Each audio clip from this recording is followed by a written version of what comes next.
बहुजन आंदोलन के ऊपर की। और वर्तमान में डॉक्टर विजय विद्यार्थी जी बहुजन समाज पार्टी हिमाचल प्रदेश में महासचिव के पद पर कार्यरत हैं और बहुजन आंदोलन को मजबूत करने में दिन रात लगे हुए हैं। और हमारा बहुत सौभाग्य है हमारा कि हमने पंजाब विश्वविद्यालय में सर से बहुत कुछ सीखा। तो मैं ज़्यादा समय न लेते हुए डॉक्टर विजय विद्यार्थी जी से निवेदन करूंगा, सर आप अपना माइक अनम्यूट करके अपनी बात रखें। डॉक्टर विजय विद्यार्थी जी। सभी साथियों को जय भीम। गौतम जी आप अपना माइक ऑन करके रखना, अगर बीच में आवाज की दिक्कत आए या कोई और परेशानी हो तो मुझे आप बता देना। ठीक है सर, ठीक है। और बाकी साथियों का माइक तो आप म्यूट करवा ही देंगे। साथियों, सबसे पहले सदगुरु कबीर साहब जी महाराज के श्री चरणों में कोटि कोटि वंदन करता हुआ बाबा साहब करता हूं, क्योंकि बाबा साहब ने अपने 3 गुरु माने थे। पहले गौतम थे, दूसरे कबीर साहब थे और तीसरे ज्योतिराव फूले थे। आज हम बाबा साहब के दूसरे गुरु सतगुरु कबीर साहब जी का 623 सालों के बाद 624वां जन्मदिन मना रहे हैं। आज हम उनको याद कर रहे हैं। ये ना सिर्फ हमारे लिए बल्कि पूरे भारतवर्ष के लिए एक बहुत बड़े मान सम्मान और फक्र की बात है। सदगुरु कबीर साहब अगर इस जहान के अंदर नहीं होते तो शायद आज हम लोगों का कोई इतना बड़ा इतिहास नहीं होता।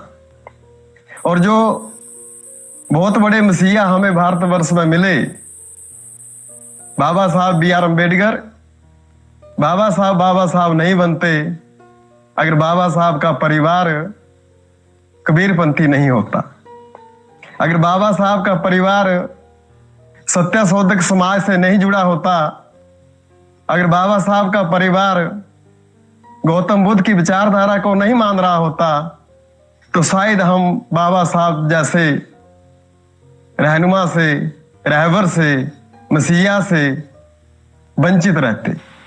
अगर बाबा साहब हमें मिले हैं तो इन्हीं संत महापुरुषों की वजह से मिले हैं। और इस जयंती की पावन बेला पर ये जो हमने गूगल मीट के माध्यम से अलग अलग प्रांतों से साथियों को जोड़ा है, मुझे बहुत अच्छा लग रहा है। हिमाचल से बहुत सारे साथी जुड़े हैं और मेरे जितना मैं सुन पाया हूं, मेरे बड़े भाई रंगा साहब ने बात करी, उसके बाद मैंने महात्मा जी की बात को सुना और महात्मा जी ने बड़े अच्छे शब्दों के साथ कबीर साहब के मिशन को, कबीर साहब की सोच को एक्सप्लेन किया। मैं उसी बात को आगे बढ़ाऊंगा। साथियों, जिस वक्त कबीर साहब पैदा होते हैं, इतिहास में तो ये बताया जाता है कि वो भक्ति का युग था और उसमें एक निर्गुण धारा चलती है।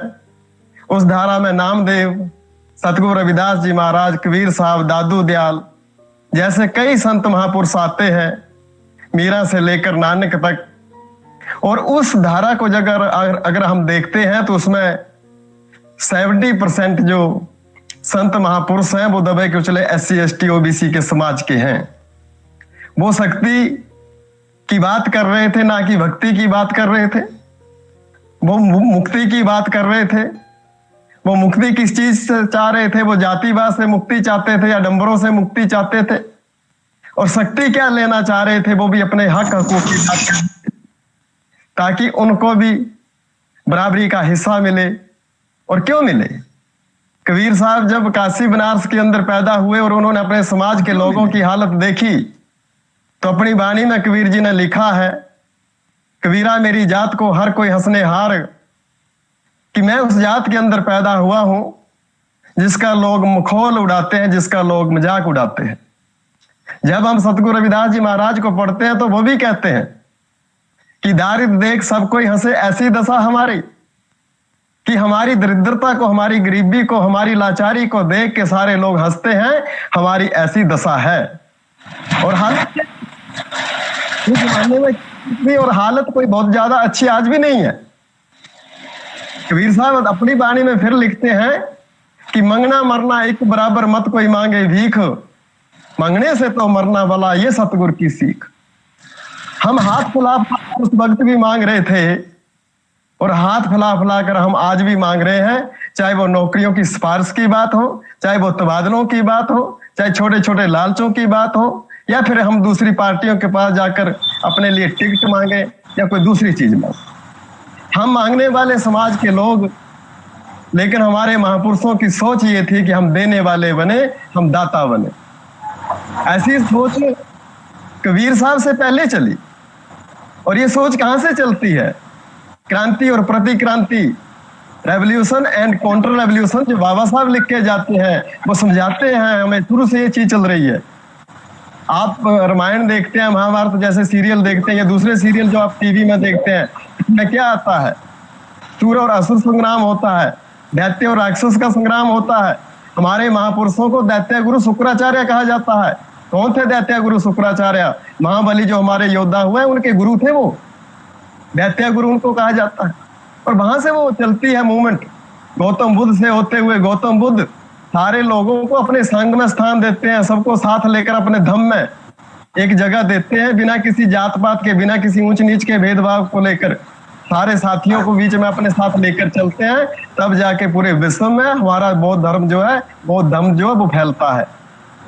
और वही मूवमेंट आगे चलती है, आगे सिद्धों में आती है, नाथों में आती है, सिद्धों नाथों से होते हुए फिर संतों तक आती है, संतों से होते हुए फिर आगे हमारे महापुरुष ज्योतिराव फुल्ले हो, चाहे छत्रपति साहू जी महाराज हो, चाहे बाबा साहब हो, वहां से होते हुए। और धन्य है पंजाब की धरती, वहां पर मान्यवर कांसीराम साहब पैदा हुए और उन्होंने उस मूवमेंट को दोबारा से जिंदा कर दिया।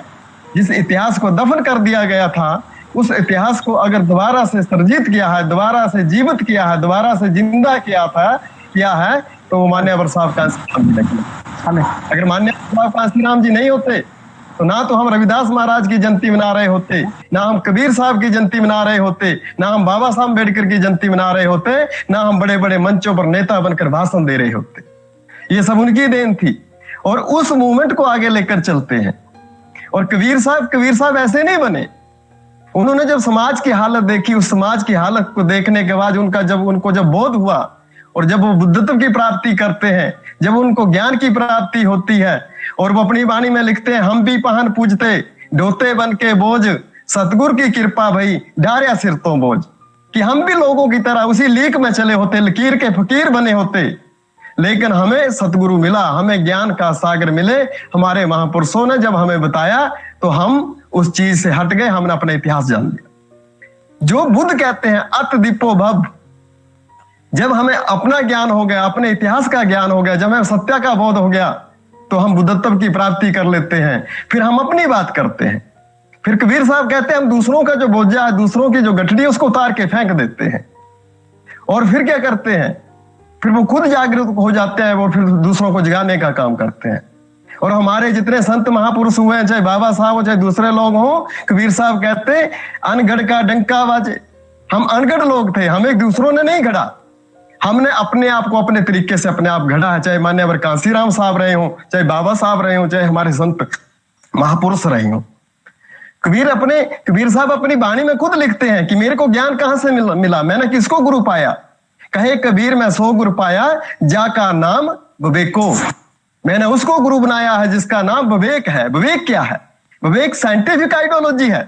जब आप तर्क के आधार पर बात करना सीख जाते हैं, जब आप खरे और बुरे की पहचान करना सीख जाते हैं, जो बाबा साहब कहते थे जब आपको माई और दाई में फर्क नजर आने लग जाता है, तब आप तार्किक हो जाते हैं, तब आप अपने हक की बात करते हैं।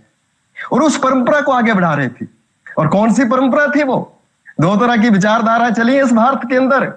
एक ब्राह्मणवादी विचारधारा चली है और एक श्रमणवादी विचारधारा चली है। SC ST OBC के जो लोग हैं, जो बहुजन समाज के लोग हैं, जो दबे कुचले समाज के लोग हैं, वो श्रमणवादी विचारधारा के लोग हैं। श्रमणवादी कौन सी विचारधारा है? जिसमें श्रम करके खाते हैं, जिसको पंजाबी में कहते हैं किरत करके खाना, अपने हाथों से किरत करके, अपने हाथों से कमाई करके खाना। वो उस तरह की बात चलती है। और जो किरत करके, जो श्रम करके खाते, आगे बढ़ो, बंद करोगे श्रम करके खाते हैं, वो उस विचारधारा को आगे बढ़ाते हैं। और हमारे बुजुर्ग जो उनके काम करने के अस्त्र शस्त्र जो औजार थे उनकी पूजा करते थे। जब खेती हमारे बुजुर्ग करते थे तो खेती के औजारों का भी पूजन करते थे। जब बीज खेत में बोते थे बीज को भी वंदन करते थे, कुदरत को पूजते थे। और जो दूसरी विचारधारा है वो भ्रम में रख के, आडंबर में रख के वो दूसरों को चालाकी के साथ अपने आप को पालने का काम करते थे। उसके ऊपर मैं बात नहीं करूंगा। तो कबीर साहब ने कहां से ज्ञान प्राप्त किया? कबीर साहब अपनी वाणी में लिखते हैं, तू कहता कागज की लेखी और मैं कहता आंखों की देखी। मैं अनुभव की बात करता हूं, मैं तजर्बे की बात करता हूं, मैं आंखों से देखी हुई बात करता हूं। और फिर वो क्या कहां से देखते हैं? जब बाजार से गुजरते हैं, बनिए की दुकान के आगे गुड़ की बोरी पड़ी हुई है, बरसातों का दिन है और वो गुड़ जो है वो पिघल के सड़क में फैल गया। कुछ मक्खियां उस गुड़ के इर्द गिर्द बैठ के उसको खाती हैं। कुछ लालची प्रवृत्ति की मक्खियां जब उसके बीच में घुस जाती हैं तो वो फंस जाती हैं। तो वहां से कबीर साहब हमें अपनी वाणी में समझाते हैं, माखी गुड़ में फंसी रही, पंख रहे लिपटाए, हाथ मले सरदुने, लालच बुरी बुलाए। वहां से हमें ज्ञान देते हैं। चलती चक्की देख के दिया कबीरा रोए, दो पाटों के बीच में साबित बचाना कोई। ये दृष्टांत कहीं बाहर से नहीं ले रहे थे, ये हमारे इर्द गिर्द की जो चीजें हैं वहीं से ले रहे थे। माली आवत देख के कलियन करे पुकार, फूले फूले चुन लिए कल हमारी बार। ये हमारे इर्द गिर्द में हमारे अड़ोस पड़ोस में जो चीजें थी वहां से लेकर हमें ज्ञान देते हैं और हमें समझाते हैं। कबीर साहब की वाणी 4 तरह की वाणी है। दोहे के रूप में मिलती है, शब्द के रूप में मिलती है, रामायणी के रूप में मिलती है और साखी के रूप में भी मिलती है। दुआ क्या, जो 2 पंक्तियों में 2 लाइनों में लिखा जाता है। पहली लाइन में उदाहरण देते हैं और दूसरी लाइन में सीख देते हैं, शिक्षा देते हैं, हमें समझाते हैं, एक मैसेज देते हैं। जो मैंने अभी 2 बोले, आगे भी 2 बोलूंगा, उसमें समझ आती जाएगी। पहली लाइन में उदाहरण दे रहे हैं, दूसरी लाइन में मैसेज दे रहे हैं। साखी में हमें शिक्षा देते हैं। शब्द जिसको हम गा के सुनाते हैं, एक लंबा चौड़ा एक स्टाइल है, एक तरीका है, उसका कविता का, पोइट्री का एक ढंग है, उसमें लिखते जाते हैं। और फिर वहां से जब ये ज्ञानवान होते हैं, जब इनका बोध हो जाता है अपने चीज का, अपने समाज की बात करने लगते हैं। और फिर जब अपने समाज की बात करने लगते हैं, समाज को जोड़ने की बात करते हैं, समाज को जगाने की बात करते हैं। और बुल्ले साहब अपनी वाणी में लिखते हैं, जाग बिना दूध नहीं जमदा, भामे कड़ कड़ के लाल होवे। दूध को जितना मर्जी उबालते रहो, उसमें जब तक जाग नहीं लगेगी उसका दूध का दही नहीं बनेगा।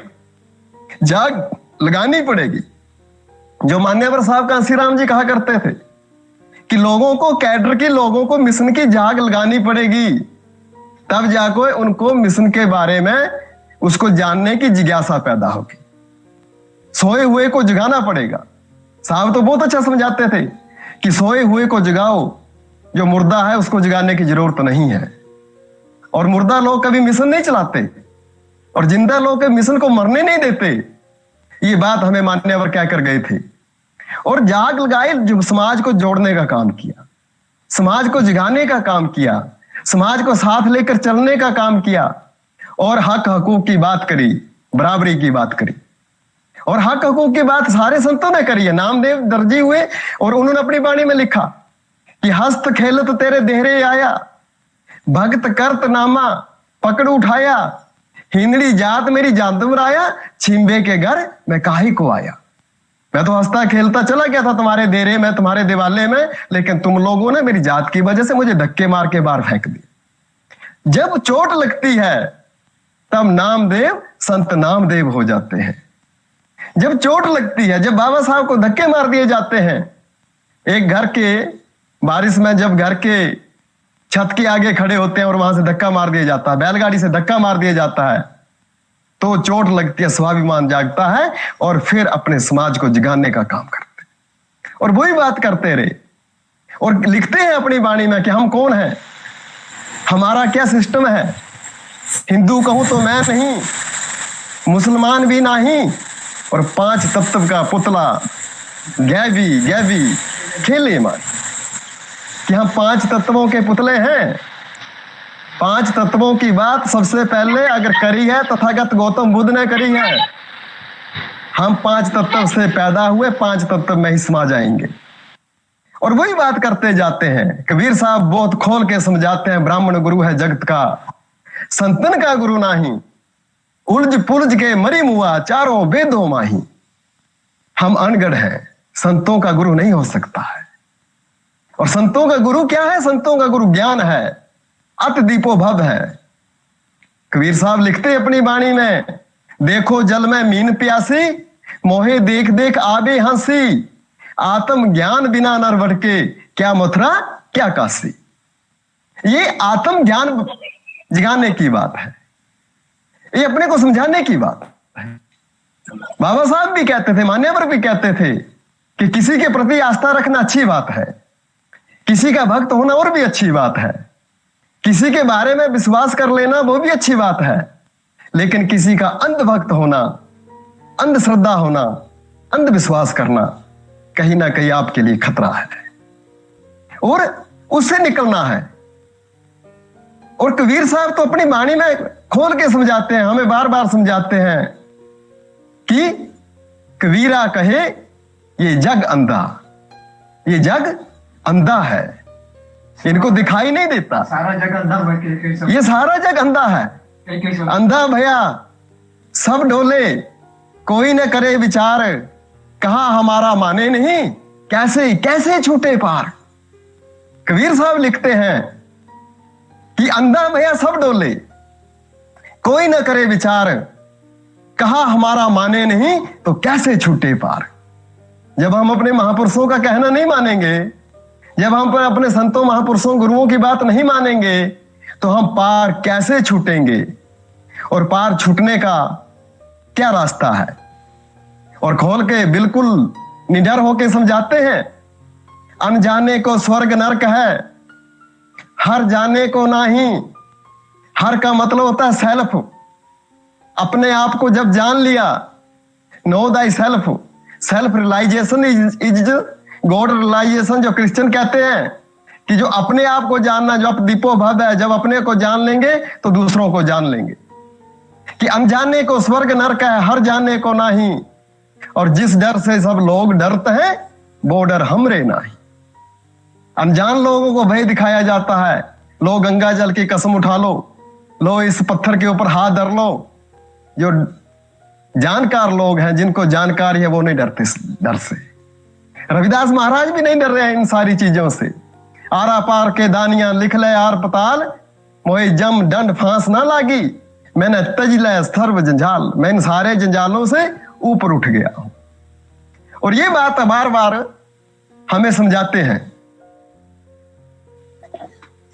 ये चीज हमें बाहर निकालने के लिए हमारे सामने गुरु महाराज करते हैं। कबीर साहब क्या करते थे?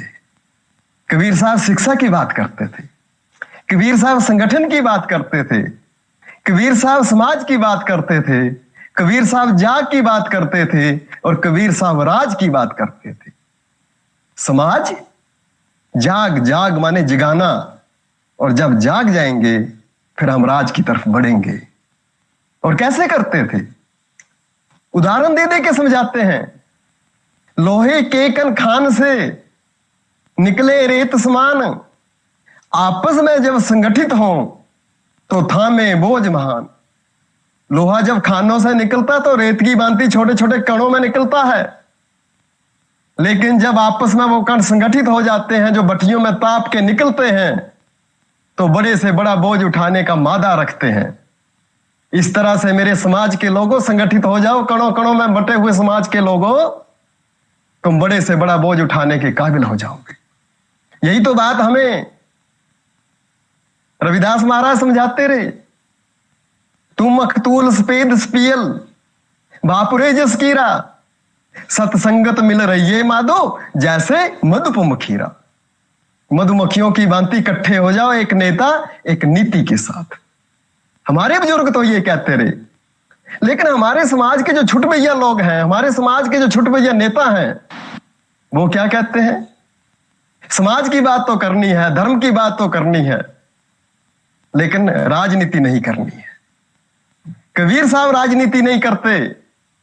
तो राजा वीर सिंह बघेल कभी भी अपने सर की पगड़ी, अपनी सर की कलगी उतार के कबीर साहब के सर में नहीं लगाता, उनके कदमों पर नहीं झुकता। कबीर साहब राजनीति नहीं करते। तो धनी धर्मदास जो सबसे बड़ा बनिया था, वो कभी भी कबीर साहब के पीछे पीछे पीछे पीछे चेला बन के नहीं चलता। कबीर साहब राजनीति नहीं करते, तो सिकंदर लोधी कभी उनको अपना गुरु नहीं मानते।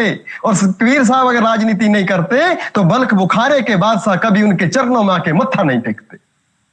रविदास महाराज ने राजनीति करी थी, तो बड़े बड़े छत्रपति राजे रानियां उनके चरणों में मत्था टेकते हैं। राणा पीपा हो, राणा सांगा हो, चंद्र प्रताप हो, झालाबाई हो, मीराबाई हो, ये तमाम बड़ी लंबी एक लिस्ट है। इन महापुरुषों के आगे इन लोगों ने मत्था टेका, तो ऐसे नहीं टेका, कोई वजह रही होगी। हम बर्तन भी मार्केट में जाके खरीदते हैं तो उसको उंगली से टनका के, देख के, ठोक बजा के लेते हैं कि खरा है, कच्चा है या पक्का है। और गुरु बनाया इन लोगों ने, अपने कंधों पर पालकियों में उठाकर लाए हैं हमारे महापुरुषों को, तो ऐसे नहीं लाए, कोई वजह रही होगी। शिक्षा की बात करी, संगठन की बात करी, और सच के मार्ग में लेकर चले। कर अपनी भैया भला, छोड़ बगानी आस, जाके अंगना नदिया बहे, सो क्यों मरे प्यास। कर अपनी भैया भला, अपने बाजुओं से, अपने हाथों से अपने भला कर लो, अपने समाज का भला कर लो। दूसरों की बिगानों की आस छोड़ दो कि कोई तुम्हें कुछ देकर जाएगा, कोई तुम्हारा भला करके जाएगा। जाके अंगना नदियां बहे, जिसके आंगन में नदी बहने लग जाती है वो व्यक्ति प्यास से कैसे मरेगा। जब राज तुम्हारा होगा तो तेज तुम्हारा होगा, जब तुम देने वाले होंगे तो किसी के आगे भीख मांगने की जरूरत नहीं। इस तरह का मैसेज दे रहे थे, यही तो समझा रहे थे। और मरने के बाद या अगले जन्म की या पूर्व जन्म की ऐसी तो बात ही नहीं करी उन्होंने। सीधा सीधा दो टूक अपने लफ्जों में कह दिया, जीवत समझो जीवत बूझो, जीवत की करो आशा, मुए मुक्ति जो कहे झूठा दे विश्वासा। जीवत समझना है, जीवत बूझना है, और जीते जी सब कुछ करना है। जो कांसीराम साहब कहकर गए थे कि मुर्दा लोग कभी मिशन नहीं चलाते और जिंदा लोग कभी मिशन को मरने नहीं देते, वही बात कबीर साहब कह रहे हैं। बंदे कर ले आप निबेरा, ये कबीर साहब कहते हैं, हे बंदे अपना निबेड़ा अपने आप कर ले, करे कराए आपो आप, कुछ नहीं है उसके हाथ, जो कुछ करेगा तू ही करेगा, इंसान तू ही सब कुछ करेगा। और फिर किसके साथ बैठने की बात करते हैं कबीर साहब, किनके साथ जाने की बात करते हैं कबीर साहब, किसको अपना अपनाने की बात करते हैं। संगत से सुख उपजे, कुसंगत से दुख होए, कबीरा तहां जाइए जहां अपनी अपनी संगत होए। संगत करनी है, कुसंगत नहीं करनी है। और कहां बैठना है, किनके साथ जाना है, किसको अपनाना है, जो अपनी संगत हो। अपने का जब हम बात करते हैं तो अपने की बात अपनी जाति की नहीं है। अपने की बात जब हमारे महापुरुष करते हैं तो अपनी विचारधारा की बात। मान्यवर कहते थे, मेरा तो वो है जो मेरी विचारधारा का है, जो मेरी विचारधारा का नहीं है वो चाहे मेरा सगा भाई है, वो मेरा अपना नहीं है। यही तो बात बाबा साहब करते रहे कि मुझे ब्राह्मण नहीं, ब्राह्मणवाद से नफरत है। अपना कौन है, जो अपनी विचारधारा का है। कांसीराम साहब तो बहुत अच्छा कहते थे मान्यवर कि हमें जात की नहीं, हमें जमात की जरूरत है।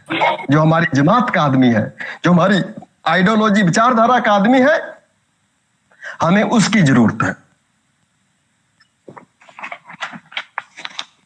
हमें उसकी जरूरत है जो हमारी विचारधारा का आदमी है।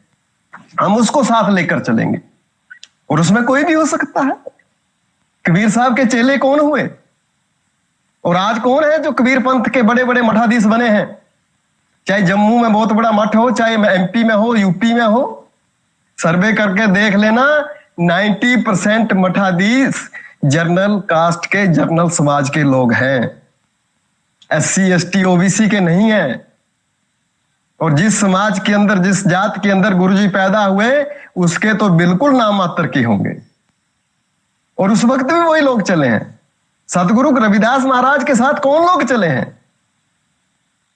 कौन थे जो उनको मत्था टेक रहे थे? मेरी जाति कुटबांडला ढोर डमंता नित ही बनार सास पासा, अब विपर प्रधान करे डंडोत, तेरे नाम सरनाई रविदास दासा। अब विप्रों में विप्र प्रधान दंडवत करते हैं।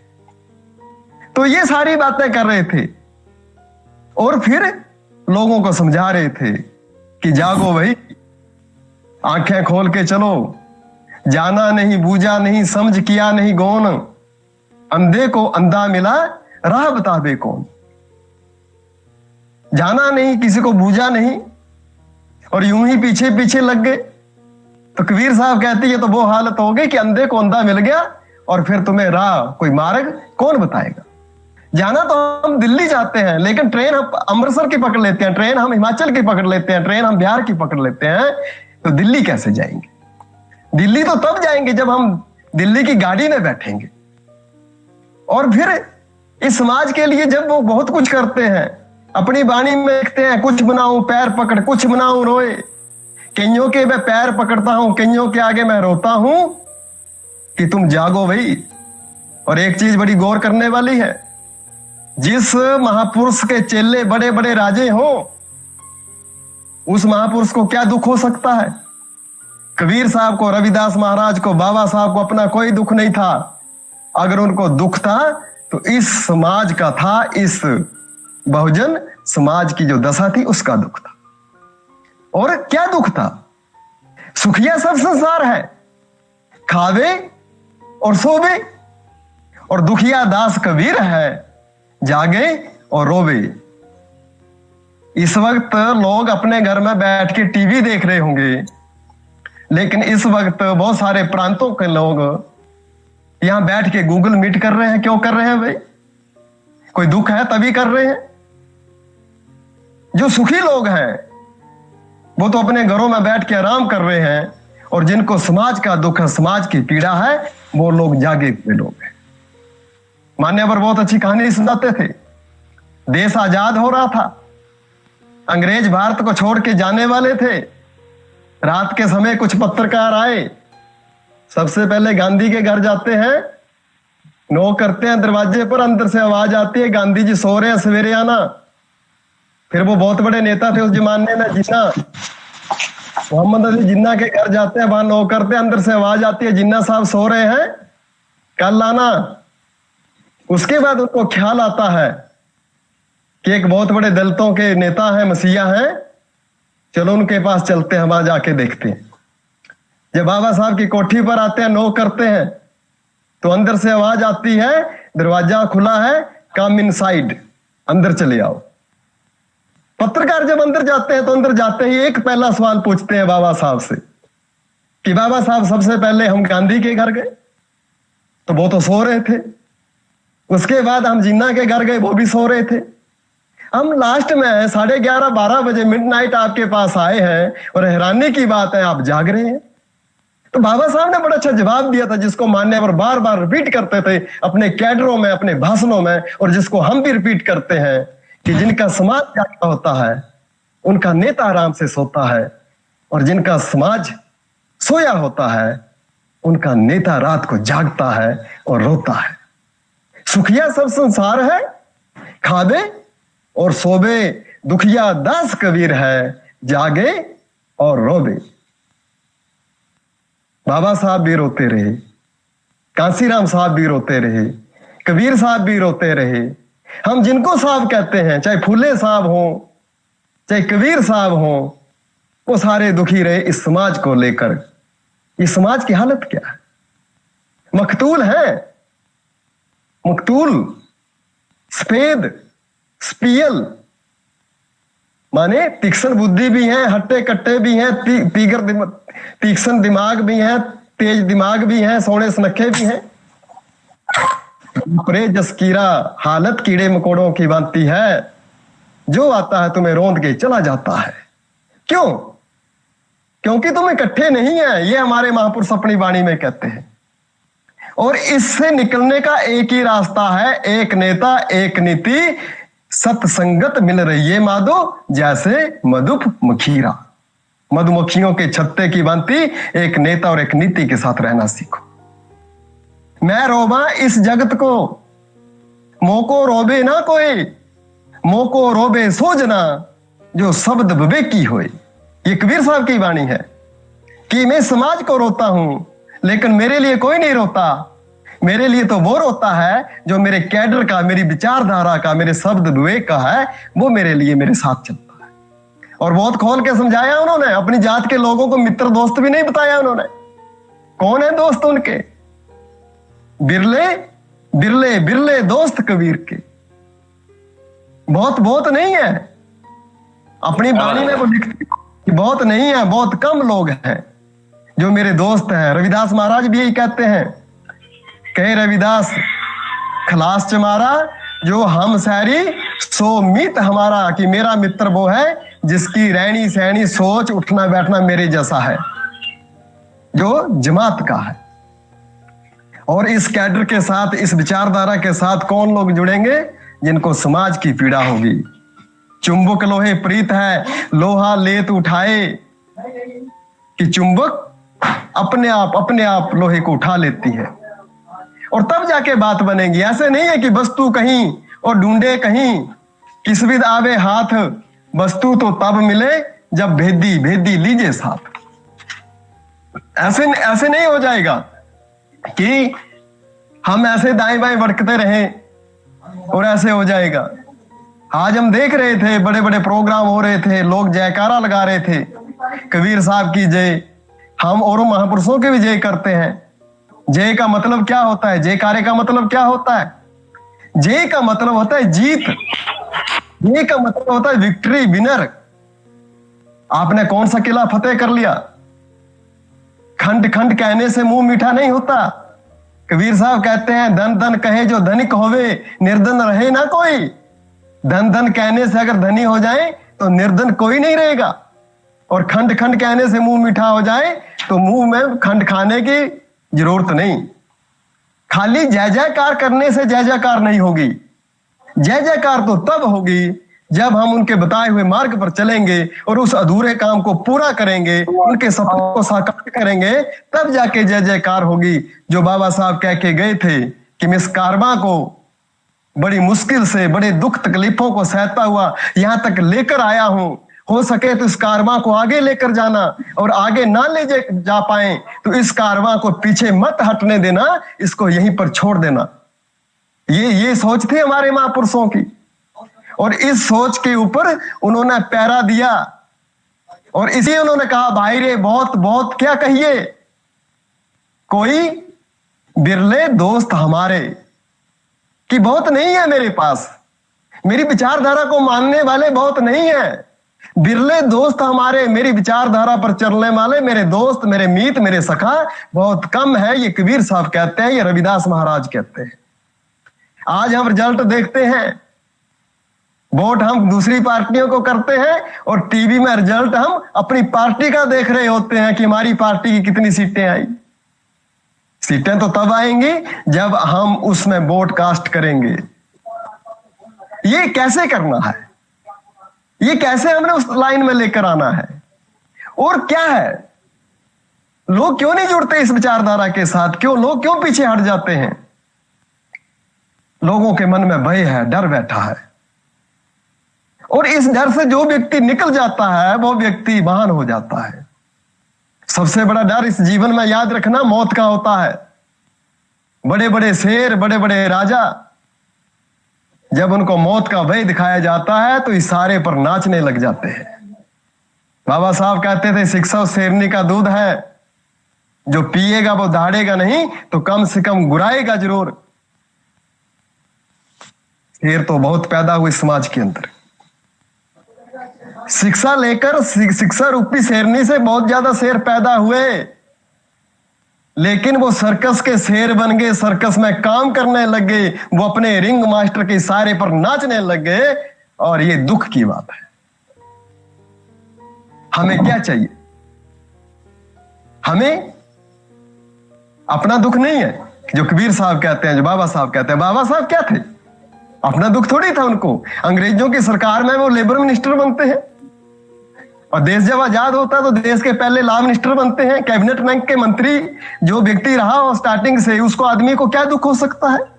मान्यवर साहब कांसीराम जी अपने परिनिर्वाण की तिथि तक राज्यसभा के मेंबर रहे। हमारे बड़े बड़े महापुरुष माननीय बहन जी हैं, वो राज्यसभा के मेंबर रहे, 4-4 बार मुख्यमंत्री रहे। उनको अपना दुख थोड़े है।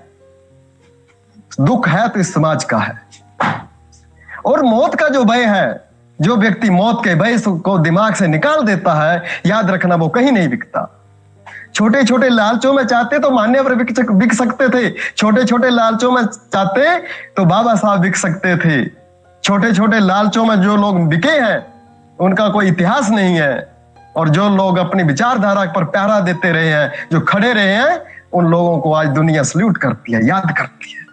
बराक ओबामा जैसा पावरफुल देश का राष्ट्रपति जब बाबा साहब के आगे नतमस्तक होता हो, जिस यूनिवर्सिटी के अंदर बाबा साहब पढ़ के आए हैं, उस यूनिवर्सिटी में बाबा साहब की स्टैचू लगती है, तो जरूर उस स्टूडेंट के अंदर ऐसी खूबी रही होगी कि उस व्यक्ति की वहां पर स्टैचू लगती है। आप भी पढ़े हैं, हम भी पढ़े हैं, मैं भी 4 यूनिवर्सिटियों में पढ़ के आया। आप भी पढ़े लिखे हैं, मैक्सिमम लोग यहाँ पर डॉक्टर, एमफिल, पीएचडी बैठे हैं। सबको याद नहीं किया जाएगा, उसको याद किया जाएगा जो व्यक्ति अपनी विचारधारा पर पहरा देगा। जिस मरने से जग डरे मेरे मन आनंद, कब मरिए कब पाइए कबीरा पूर्ण परमानंद। जो आदमी मौत के भय को दिमाग से निकाल देता है, वो आदमी परमानंद को प्राप्त कर लेता है। वो आदमी, उसके लिए तो मौत भी एक सेलिब्रेशन हो जाती है। मान्यवर जब चले गए थे इस जहान को छोड़कर, हम दिल्ली की गलियों में देख रहे थे, निगमबोध घाट की तरफ जब उनको लेके जा रहे थे तो एक नारा लग रहा था, बाबा साहब का दूसरा नाम कांसीराम, कांसीराम। ऐसे नहीं लोग याद करते हैं। चाहते तो वो भी अपने लिए बहुत बड़ी धन संपदा इकट्ठी कर सकते थे, चाहते तो वो भी अपने लिए बहुत बड़े बड़े महल खड़े कर सकते थे, बैंक बैलेंस रख सकते थे। सारी चीजों को ठोकर मारी। जब तक चांद सितारे रहेंगे, जब तक दुनिया रहेगी, याद रखना उन लोगों को याद किया जाएगा, उनका जन्मदिन भी मनाया जाएगा, और उनका परिनिर्वाण दिवस, उनका अंतिम दिन भी मनाया जाएगा। हम अपने बुजुर्गों को याद नहीं करते क्योंकि उन्होंने कोई ऐसा काम नहीं किया समाज के लिए। इस भारतवर्ष के अंदर लगभग 50-60 ऐसे महापुरुष हैं जिनका जन्मदिन मनाया जाता है, जिनके जन्मदिन के ऊपर गजटेड छुट्टी होती है, जिनका परिनिर्वाण दिवस मनाया जाता है। आबादी करोड़ों में है, करोड़ों में, सबके नहीं मनाए जाते। तो इन्हीं सारी बातों को करते हुए खीर में जो हमारा गुरुजी हमें मैसेज देकर गए हैं वो क्या है? हमें जागना है, समझना है, और पूजा किसकी करनी है? हमारे लिए भगवान कौन है? जेती जेती आत्मा, तेते तेते राम, बोलन हारा पूजिए पत्थरों से क्या काम।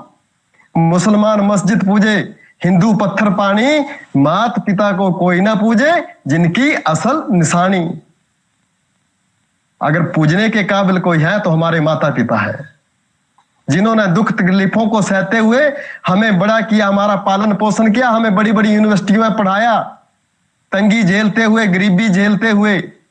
उनसे बड़ा कोई हमारा भगवान नहीं हो सकता, और उन्हीं को लेकर चलना है।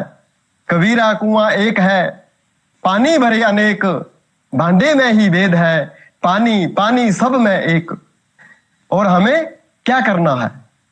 बुद्ध से पूछा था लोगों ने कि हमें किस मार्ग पर चलना है तथागत, तो उन्होंने जवाब दिया था, हमें मध्य मार्ग पर चलना है। उदाहरण देकर समझाया था कि बीणा के तारों को ज्यादा कस देंगे तो टूट जाएंगी, और बीणा की तारों को ढीला छोड़ देंगे तो उसमें स्वर नहीं निकलेगा। इसलिए ना ज्यादा टाइट करना है या ना ज्यादा ढीला छोड़ना है, मध्य मार्ग को अपनाते हुए आगे बढ़ना है। कबीरा खड़ा बाजार में, सबकी मांगे खैर, ना काहू से दोस्ती, ना काहू से बैर। ये मध्य मार्ग है। ये मिडिल पाथ है जिसके ऊपर हमें चलना है। यही बात रविदास महाराज कहते हैं, यही बात दूसरे महापुरुष कहते हैं। मस्जिद से मुझे घिन नहीं, मंदिर से नहीं प्यार, दोनों में अल्लाह राम नहीं, क्या रविदास विचार। और फिर क्या करना है, उनका जो कारवा है उसको आगे बढ़ाना है। और कारवा क्या है, पहले खुद जागो, खुद समझो, फिर दूसरों को समझाओ। मान्यवर कहते थे कि समझाने वाले को पहले समझना होगा और समझने वाले को पहले समझाना होगा। कि जो समझाने वाला व्यक्ति है उसको पहले उस बात को खुद समझना पड़ेगा, और जो व्यक्ति सामने समझ रहा है उस व्यक्ति को, सामने वाले व्यक्ति को समझाना होगा कि ये मेरा सवाल है, सवाल का जवाब दो, मुझे इस बात को समझाओ कैसे समझाना है। फिर वो चीज आगे बढ़ेगी। और इन्हीं सारी बातों को लेकर हमें आगे चलना है। लास्ट में जो कबीर साहब कहते थे कि नदियां एक घाट बहु तेरे, कहे कबीर सब शब्दों के फेरे।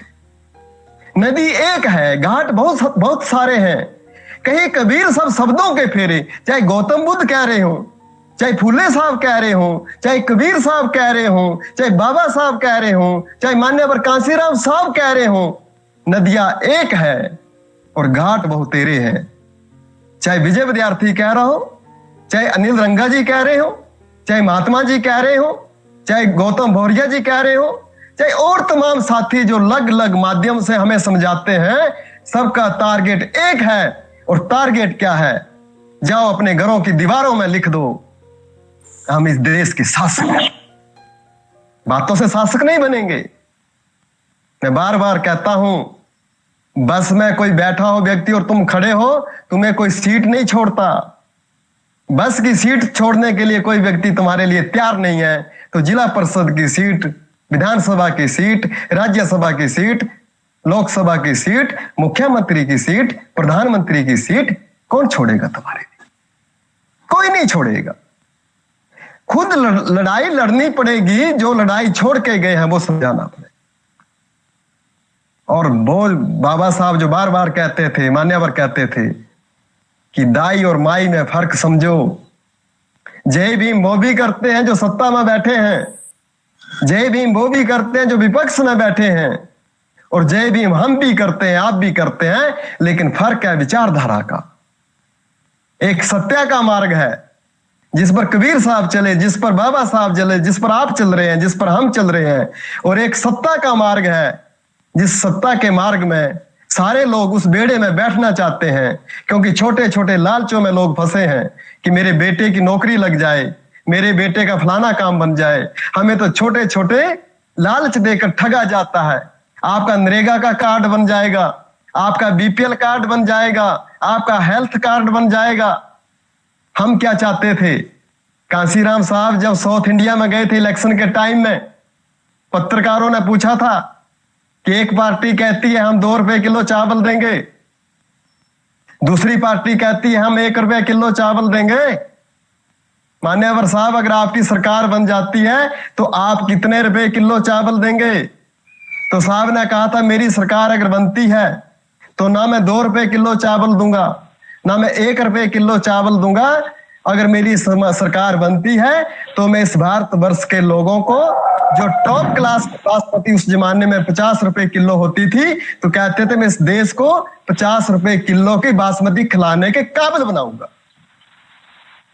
साहब कहते थे मैं नालायकों का नेता हूं, मैं इस नालायक समाज की नालायकी को दूर करके इसको लायक बनाकर हुक्मरान बनाना चाहता हूं। यही सपना कबीर साहब का था, यही सपना उनके जो बहुत बड़े चेले हुए बाबा साहब का था, यही सपना मान्यवर का था, यही सपना बहुजनवादी सोच लेकर जो चल रहे हैं उनका है।